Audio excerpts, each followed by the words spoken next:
जय हिंद दोस्तों। क्या हाल है। मेरा नाम है सुधांशु श्रीवास्तव और आज मैं आपको पढ़ाने वाला हूँ बायोलॉजी का chapter 1 life process.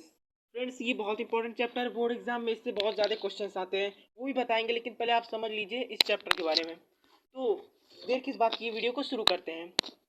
Friends, video को शुरू करने से पहले मैं आपको ये बताना चाहूँगा कि अगर आपको केमिस्ट्री का चैप्टर 1 पढ़ना है, केमिकल रिएक्शन एंड इक्वेशन, तो उसकी मैं प्लेलिस्ट डिस्क्रिप्शन में डाल दूंगा लिंक, आप लोग जाके देख लीजिएगा। तो फ्रेंड्स, इस चैप्टर को समझने से पहले हमें ये समझना होगा ये लाइफ प्रोसेस का मतलब क्या होता है, यानी जैव प्रक्रमण का मतलब क्या होता है। यहाँ आप देख सकते हैं, लाइफ का मतलब होता है जीवन और प्रोसेस का मतलब होता है प्रक्रिया, यानी कि जीवन में होने वाली प्रक्रियाएं, यानी कि जीवन में जितनी भी प्रक्रियाएं होती हैं दोस्तों, वो सारी की सारी इसी के अंतर्गत आती है। जैसे हम लोग खाना खाते हैं, वो भी इसी के अंतर्गत आता है। हम लोग सांस लेते हैं, वो भी इसी के अंतर्गत आता है। हम लोग एक्सक्रीशन करते हैं, ट्रांसपोर्टेशन करते हैं, वो सब इसी के अंतर्गत आता है। फ्रेंड्स, आप लोग ऐसे ही समझ लीजिए, जीवन में होने वाली संपूर्ण प्रक्रिया है। जब हम लोग खाना खा के उसका जो एनर्जी होता है उसको एब्जॉर्व कर लेता है, अवशोषण कर लेते हैं, वो भी इसी लाइफ प्रोसेस के अंतर्गत ही आता है। दोस्तों, आपको ये समझ आ गया। चलिए ठीक है, नेक्स्ट टॉपिक की ओर चलते हैं। तो फ्रेंड्स, नेक्स्ट टॉपिक आता है कि इस चैप्टर में पढ़ना क्या है, यानी कि लाइफ प्रोसेस के पार्ट्स क्या होते हैं। ये सारे लाइफ प्रोसेस के पार्ट्स होते हैं। फ्रेंड्स, आप लोग देख लीजिए। पहला है न्यूट्रिशन, यानी कि पोषण। दूसरा है रेस्पिरेशन, ट्रांसपोर्टेशन, एक्सक्रीशन। मैंने आपको बताया था कि जब हम लोग खाना खाते हैं और फिर जो उसका मतलब कि हम लोग जब उसका एब्जॉर्प्शन कर लेते हैं और उसके बाद जो वेस्ट मटेरियल होता है वो जाता है एक्सक्रीशन, एक्सक्रीट होने के लिए वो एक्सक्रीशन, और फिर जो एनर्जी हम लोग ऑब्जॉर्व किए जाते हैं वो पूरे शरीर में जो कोशिकाओं में जो सेल्स में जाता है उसका ट्रांसपोर्टेशन, और हम लोग जो सांस लेते हैं उसका, ये सब का सब प्रोसेस हम लोग पढ़ेंगे इस चैप्टर में। ठीक है फ्रेंड्स। और फ्रेंड्स, आपको बता दूं कि ये केवल एनिमल्स में नहीं होता है, मतलब कि जैसे हम लोग ह्यूमन बींग से, ये प्लांट्स में भी होता है। फ्रेंड्स, आप प्लांट्स में भी ये पढ़ेंगे, आपको आगे बताऊंगा। ये न्यूट्रिशन प्लांट्स में भी होता है, एनिमल्स में भी होता है। तो फ्रेंड्स, ये वीडियो तो मैं पार्ट वाइज बना रहा हूँ, इसमें अभी मैं न्यूट्रिशन ही कवर करूँगा, उसके बाद बाकी की वीडियोस में आपको रेगुलरली देता रहूँगा। तो फ्रेंड्स, चलिए आगे न्यूट्रिशन को देख लेते हैं कि क्या होता है ये। तो फ्रेंड्स, नेक्स्ट टॉपिक आता है न्यूट्रिशन, पोषण क्या होता है। ये आप लोग के मन क्वेश्चन आ सकता है, व्हाट इज न्यूट्रिशन। तो आप लोग इसका डिफिनेशन देख लीजिए। द प्रोसेस ऑफ प्रोवाइडिंग और obtaining the food necessary for health and growth, यानी कि जो भोजन हमारे शरीर के लिए ज़रूरी है उसको हम लोग को लेना, यानी कि उसका आहार ग्रहण करना, वही हम लोग का न्यूट्रिशन कहलाता है। जैसे देख लीजिए, वह प्रक्रिया, द प्रोसेस ऑफ प्रोवाइडिंग, जो लेता है, यानी फूड नेसेसरी, यानी कि जो भोजन हमारे शरीर के लिए आवश्यक है, उस भोजन को खाने की या लेने की प्रक्रिया को ही हम न्यूट्रिशन कहते हैं। जैसे आप लोग ऐसे समझ लीजिए, जब हम लोग एक इंसान रहता है, यहाँ पे मैं फिगर बना दे रहा हूँ, फिगर अच्छा नहीं बने कोई बात नहीं, आप लोग समझ लीजिए। जब एक ह्यूमन बीइंग रहता है वो खाना खाता है फ्रेंड्स, तो तभी से वो न्यूट्रिशन का प्रोसेस चालू हो जाता है। फ्रेंड्स, ये न्यूट्रिशन का प्रोसेस तभी चालू हो जाता है फ्रेंड्स, जब ये ह्यूमन बीइंग खाना खाता है। फ्रेंड्स, तो जब ये खाना खाता है तो उसको अंतर ग्रहण करते हैं फ्रेंड्स। उसके बाद उसका डाइजेशन होता है फ्रेंड्स। डाइजेशन के बाद फ्रेंड्स उसका अब्जॉर्प्शन होता है, कि उसमें जो एनर्जी होती है या फिर जो भी ऊर्जा होती है उन सबको अब्जॉर्ब कर लिया जाता है। यही होता है न्यूट्रिशन। उसके बाद फ्रेंड्स, उसके बाद जब जो वेस्ट मटेरियल बचता है वो एक्सक्रीट हो जाता है, वो तो एक्सक्रीशन में आता है, वो तो बांध पड़ेंगे अभी एक्सक्रीशन में। ठीक है दोस्तों, न्यूट्रिशन मतलब समझ में आ गया। जो भी, यानी कि जब हम लोग खाना ले खाते हैं उसका फिर जब डाइजेशन होता है, उसका एक्सक्रीशन होता है, उसका जब कोशिकाओं तक स्थानांतरण होता है, ये तो ट्रांसपोर्टेशन में आ जाएगा सर। तो ये सब का सब न्यूट्रिशन के अंतर्गत आता है। सिंपल डिफिनेशन यहाँ आपका लिखा हुआ है, रुक जाइए मैं इसको कट कर दे रहा हूँ। ठीक है, द प्रोसेस ऑफ प्रोवाइडिंग और obtaining the food necessary for health and growth. ठीक है, ऐसे भोजन, ऐसे आहार को ग्रहण करना जो कि हमारे स्वास्थ्य के लिए आवश्यक हो, उसी को न्यूट्रिशन कहते हैं, पोषण कहते हैं। ठीक है दोस्तों। तो फ्रेंड्स, नेक्स्ट टॉपिक आता है टाइप्स ऑफ न्यूट्रिशन, यानी कि पोषण के प्रकार, कितने प्रकार के होते हैं ये पोषण। तो ये जैसा कि आप लोग देख सकते हैं, दो प्रकार के होते हैं, ऑटोट्रॉपिक, हेटरोट्रॉपिक, यानी स्वपोषी, और हेटरोट्रॉपिक को विषम पोषी भी कहते हैं और परपोषी भी कहते हैं, यानी दोनों कह देते हैं, कोई भी कह सकते हैं आप। हाँ, तो फ्रेंड्स, अब इन दोनों में डिफरेंस समझ लीजिए आप। ऐसे आपके बोर्ड एग्जाम क्वेश्चन आ जाते हैं, difference between autotrophic and heterotrophic. तो देख लीजिए, ऑटोट्रॉपिक स्वपोषी, आप हिंदी से देख सकते हैं यहाँ पे स्वपोषी। स्व मतलब क्या होता है, स्व मतलब क्या होता है, यानी अपना होता है। ठीक है फ्रेंड्स, स्व मतलब अपना होता है, यानी कि अपने से जो भोजन अपना बना ले उसको ऑटोट्रॉपिक कहते हैं। ये प्लांट्स होते हैं, और हेट्रो, इसका एग्जाम्पल प्लांट होता है। और हेट्रोट्रॉपिक वो जो अपने भोजन के लिए दूसरों पर निर्भर होते हैं, यानी कि अब आप कहेंगे हम लोग भी तो अपना भोजन खुद से बनाते हैं, हमारी मम्मी घर में खाना बनाती है, तो इसका मतलब नहीं दोस्तों कि हमारी मम्मी खाना बनाती है तो हम लोग ऑटोट्रॉपिक हो जाएंगे। इसका मतलब ये है दोस्तों कि जब जो कच्ची सामग्री होती है, जैसे कि सूरज होगी, सनलाइट होगी, ये सब सनलाइट होगी, कार्बन डाइऑक्साइड होगी जो एटमॉस्फेयर पे CO2 होता है, और फिर क्या कहते हैं जो वाटर होता है फ्रेंड्स, वाटर, ये सब वाटर का यूज़ करके, तो ये सब यूज़ करके जो भी बनाता है अपना भोजन खुद से, उसको ऑटोट्रॉपिक कहते हैं, उसका स्वपोषी पोषक कहते हैं। इसका सबसे अच्छा एग्जाम्पल प्लांट्स है फ्रेंड्स। एक मिनट रुक जाइए।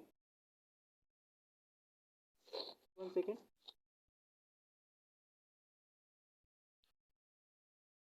प्लांट्स, यहाँ पे फ्रेंड्स इसका सबसे अच्छा एग्जांपल प्लांट्स है। मैं यहाँ लिख नहीं पा रहा हूँ क्योंकि फिंगर्स लिख रहा हूँ, राइटिंग इसलिए खराब बैठ रही है। तो यहाँ सबसे अच्छा एग्जांपल इसका प्लांट्स है फ्रेंड्स, क्योंकि प्लांट्स अपना भोजन खुद से बनाते हैं। फोटोसिंथेसिस ये आगे पढ़ेंगे, ये इंपॉर्टेंट टॉपिक है इस चैप्टर का, आगे पढ़ेंगे इसके बारे में प्लांट्स।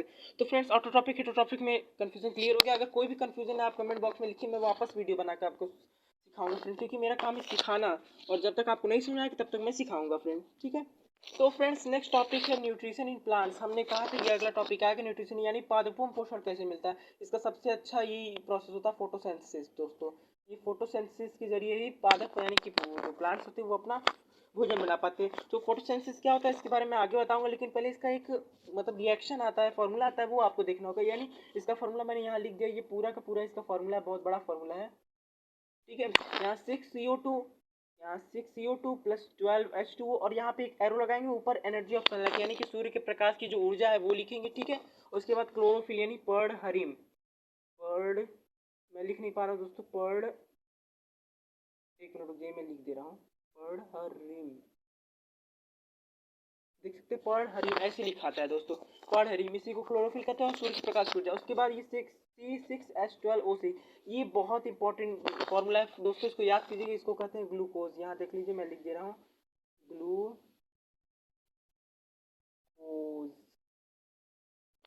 ग्लूकोज, यानी फ्रेंड्स इसको C6H12O6 में दूसरा कलर ले रहा हूँ कलर, यानी कि ये फ्रेंड्स ये C6H12O6, ये ग्लूकोज बहुत ही इंपॉर्टेंट टॉपिक होता है फ्रेंड, ये आपको जरूर याद करना होगा, ठीक है।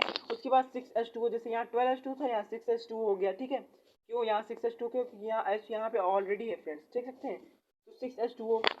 उसके बाद 6O2, आपको मैंने केमिकल रिएक्शन एंड इक्वेशन वाले चैप्टर में बता रखा था फ्रेंड्स, यहाँ पे दोनों साइड के एटम्स बराबर होने चाहिए। यहाँ देख सकते हैं 12H2 यानी 12 2 24, यहाँ 12 2 24 यानी कि दोनों के दोनों 24, यहाँ हाइड्रोजन संख्या 24 है, लेकिन यहाँ देख सकते हैं, रुक गया मैं इसको डिलीट कर दे रहा हूँ पूरा।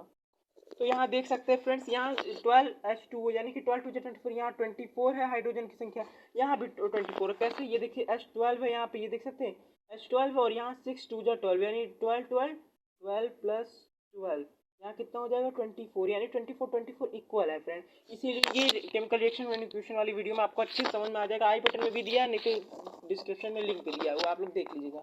तो फ्रेंड्स ये फार्मूला आपको बोर्ड एग्जाम पूछ सकता है कि फोटोसिंथेसिस का फार्मूला क्या होता है, या फिर आपको ऐसे पूछ देगा कि व्हाट इज फोटोसिंथेसिस, तो आप उसका पूरा, मैं भी बताऊंगा कि क्या होता है, तो उसका पूरा डिटेल लिखेंगे, पूरा डिफिनीशन। उसके बाद ये रिएक्शन जरूर लिखना पड़ेगा, ये रिएक्शन किए बिना आपका आंसर माना ही नहीं होगा फ्रेंड, मतलब आपको माना ही नहीं जाएगा। ये रिएक्शन बहुत इंपॉर्टेंट रिएक्शन है फ्रेंड, आपको करना ही पड़ेगा, याद कर लीजिएगा, ठीक है दोस्तों। फ्रेंड्स अगर एग्जाम में आ गया कि व्हाट इज फोटोसिंथेसिस, तो उसका फॉर्मूला तो मैंने बता दिया, लेकिन फोटोसिंथेसिस क्या होता है ये मैं अब आपको बताने जा रहा हूँ। देखिए इस फिगर की मदद से बताऊंगा, बहुत अच्छे से आपको समझ आ जाएगा। देख सकते हैं फ्रेंड्स, यहाँ एक फ्लावर है, ठीक है, यहाँ एक फ्लावर है, और इसकी ये रूट से वाटर को एब्जॉर्ब कर रहा है, और फ्रेंड्स ये अपनी लीफ से सनलाइट को एब्जॉर्ब कर रहा है, ठीक है। उसके बाद अपनी लीफ से सनलाइट को एब्जॉर्ब भी कर रहा है, और ऑक्सीजन और शुगर को प्रोड्यूस भी कर रहा है, और कार्बन डाइऑक्साइड को भी अंदर ले रहा है। यानी कि फ्रेंड्स आपने क्या समझा, जब सनलाइट अवेलेबल हो, यानी प्रेजेंस ऑफ सनलाइट, यानी कि सूर्य के प्रकाश की उपस्थिति में, जब वाटर यानी कि रूट से जब वाटर एब्जॉर्ब करता है फूल, यानी कि कोई भी फ्लावर जो हरी पत्तियों के साथ हो, जिसके क्लोरोफिल पाया जाता हो, ठीक, क्लोरोफिल क्या होता है मैं आगे दिखाऊंगा, स्टोमेटा क्लोरोफिल, ठीक है।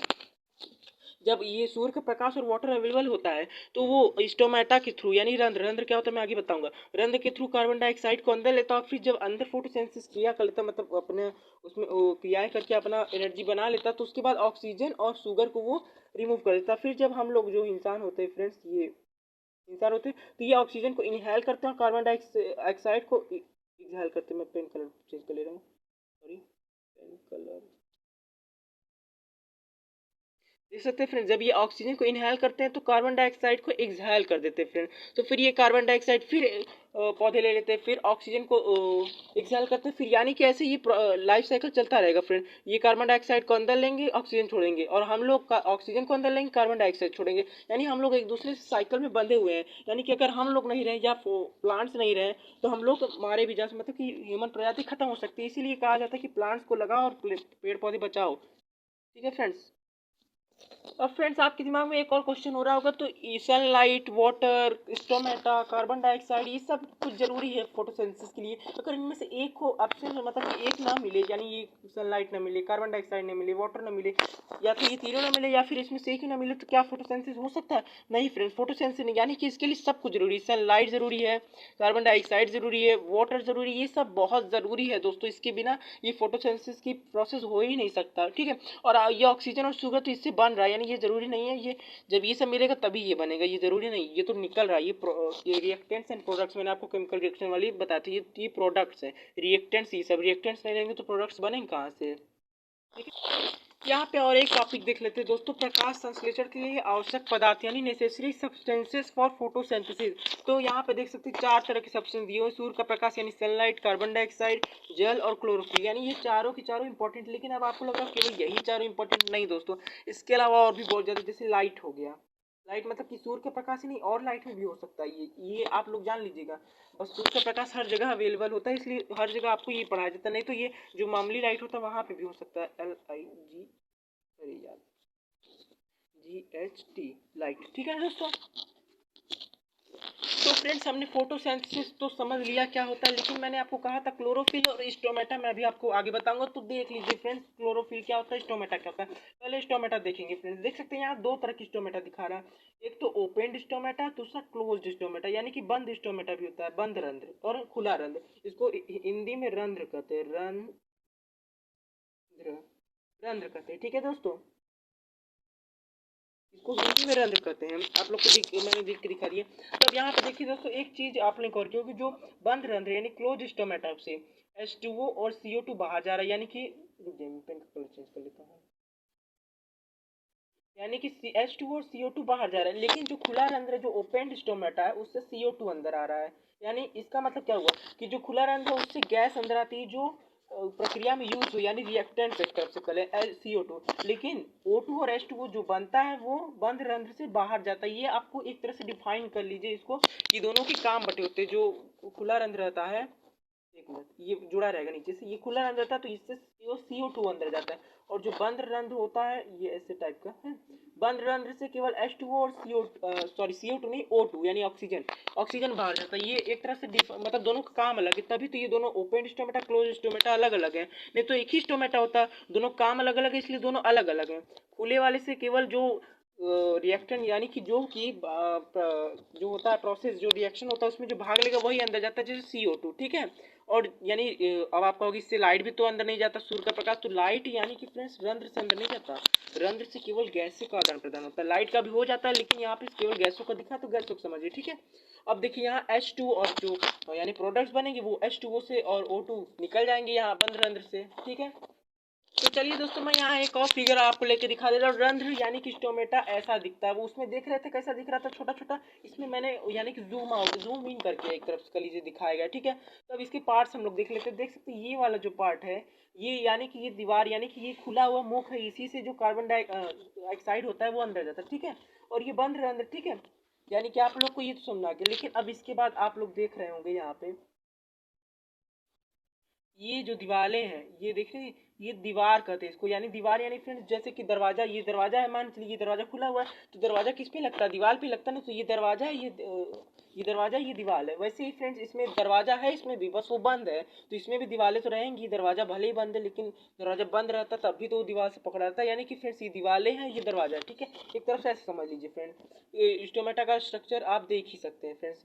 मैं आपको और दिखाता हूँ, नेक्स्ट कलर लिखिए। और फ्रेंड्स आप लोग देख सकते होंगे इस पे ये जो ग्रीन ग्रीन धब्बा टाइप का बना हुआ है, ये टाइप का, इस पे ये ब्राउन वाला नहीं, ये केवल ग्रीन वाला, ये ब्राउन वाला नहीं, ये ब्राउन वाला नहीं, ये ब्राउन वाला नहीं, ठीक है। ये ग्रीन वाला यही क्लोरोफिल होता है फ्रेंड्स। ये क्लोरोफिल नहीं होगा तो प्रकाश संश्लेषण की क्रिया नहीं हो पाएगी।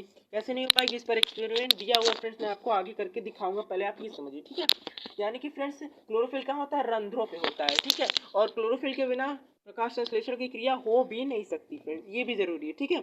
उसके बाद फ्रेंड्स एक चीज़ और आप लोग को देखने लायक इंपॉर्टेंट है, ये जो इस टाइप का स्ट्रक्चर बना हुआ है, इस टाइप का, इसको क्या कहते हैं, ये गार्ड सेल होता है। क्या होता है, गार्ड सेल, यानी सुरक्षा करने वाला सेल। गार्ड मतलब जानते हैं ना, बॉडी गार्ड, और सेल मतलब कोशिका, यानी सुरक्षा करने वाला कोशिका जो होता है, ये इसी को कहते हैं। जैसे आप लोग को GUARD,